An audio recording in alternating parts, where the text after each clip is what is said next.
In this video, we're going to have a look at more of the adjustments and navigations that you can do within the Develop module of Lightroom 4. Now, as with all these videos, we're going to start in the Library module and then move over to the Develop module to have a look at this. Let's choose one of these images. So you can see this baboon here is highlighted. Let's click on, for example, this seascape over here. You can see it's highlighted. And now I click on Develop, or I can press the D on my keyboard to jump across. In the previous video, we had a look at all the navigation options on the left-hand side. For now, we're moving over to the right-hand side of the screen. The image in here is the one that will be processed. And as with the last video, if you go down, you can also navigate using the image bar at the bottom. For now, histogram, you click on the triangle to open it up. Same as with the library module, in this histogram, you can get a quick snapshot view of your ISO, your focal length, the aperture used, and your shutter speed. Also then on top, you've got the histogram, which shows you the tonal ranges in your image.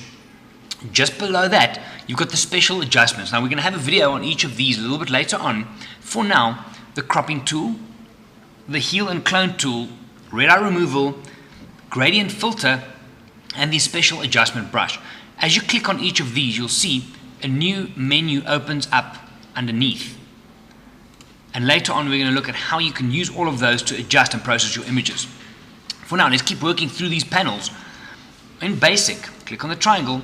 In Basic, it's all the basic, most simple adjustments you can make to your images. This includes white balance, which is made up of temperature and tint, exposure and contrast, highlights, shadows, white and blacks. Now, this is the biggest change in Lightroom 4 from the previous versions, and probably one of the most powerful functions as well. Underneath it, you've got presence, which is combined of clarity, vibrance, and saturation. Now, with all of these sliders throughout Lightroom, as we work through the processing, you simply click on the slider, and then you move it left for less and right for more of any of the special adjustments. Whatever your adjustment you've made, you can at any time double click on that slider, and it'll take it back to 0. So we've got one there, double click, it takes it back to 0. Easy way to get back to where you started from. Right, so those are the basic adjustments. You've got the Teardrop Tool here with which you can set your white balance. At the top, you've got as shot. Again, that is your white balance, and you've got color and black and white. So if you want to view this image in black and white, simply click on that. You can see a preview of what it would look like and whether you think it'll work. Otherwise, color, and you come right back. Right, next one down is tone curve.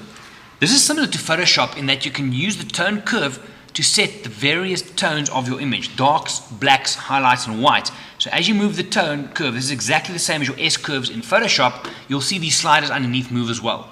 If you're not too familiar with the S curve tool, you can very simply just grab the shadows, dark, lights, or highlights sliders and same, move them around, and you can get a visual representation in your image of what adjustments are taking place.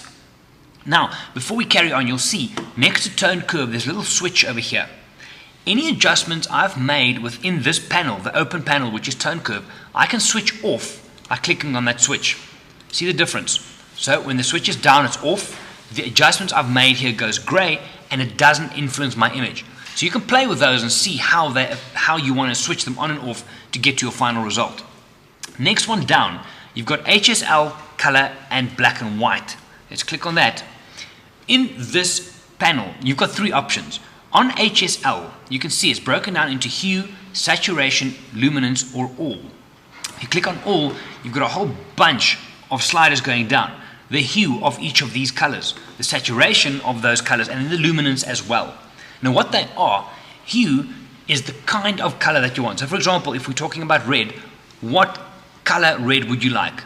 More towards a pink, more towards an orange. Saturation is how much, think of it as the volume button for color.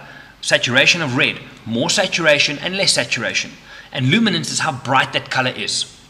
So you can set those individually for the colors in your image. Alternatively, if we come back up to the top here and we click on hue, you can adjust just the hue for the colors, same with saturation and luminance. Clicking to the top, if you go to color, you can now get for red all the sliders combined. So it's just a different way to navigate pretty much the same setting. If you go to black and white, clicking on black and white, again, it takes my image to black and white, and you can now go and control the different tones of colors that have been convert it to black and white to adjust that image further. Just a quick example, remember the sky was blue. Let's look at color. So the blue sky, click on black and white. I can go to my blue slider, move that up and down, and you'll see it only adjust the areas that used to be color, or used to be that color, before I change it to black and white. So you can get quite creative with that. Let's take it back to color and go one step down. Split toning, if you're going to look at, it works very well in black and white, but you can do this with your color images as well. You can assign a certain color cast to the highlights and the shadows of this image. Simple to do that, you're going to click on the color bar on the top, select the color tone. So I can select which color cast I want to add to the highlights, because it says so here, to this image, close it, and then I can adjust the saturation thereof. So the highlight or bright parts of my image will then be affected by that color cast. Same with shadows, I can adjust, and then I can play with the balance between the two. It is a little bit more creative, cross-processing, but very handy when you start looking at high contrast, black and white, monochrome images and assigning a color cast to the highlights and the dark areas. Closing that. Moving on to detail. This is an important one, and this is where you're going to find the sharpening and noise reduction sliders. The top four, amount, radius, detail, and masking, has relate to sharpening, but we'll have a video specifically looking just at sharpening. And then at the bottom, you've got noise reduction, luminance, detail, contrast, and the bottom two, color and detail. We'll have a look at those in a separate video as well. One more down, lens correction. As you might know, every single lens has a certain behavior, and it will affect the image in a different way.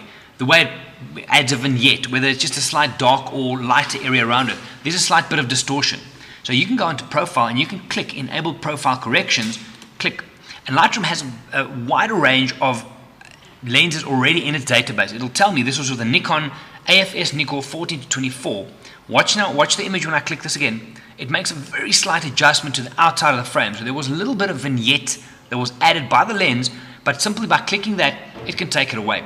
You can also play with the color profile of that lens, and you can also do manual adjustments such as distortion, vertical, horizontal, rotate, and scaling, which is a bit more important when you look at converging lines and shooting architecture and so on, but a nice one to play with as well.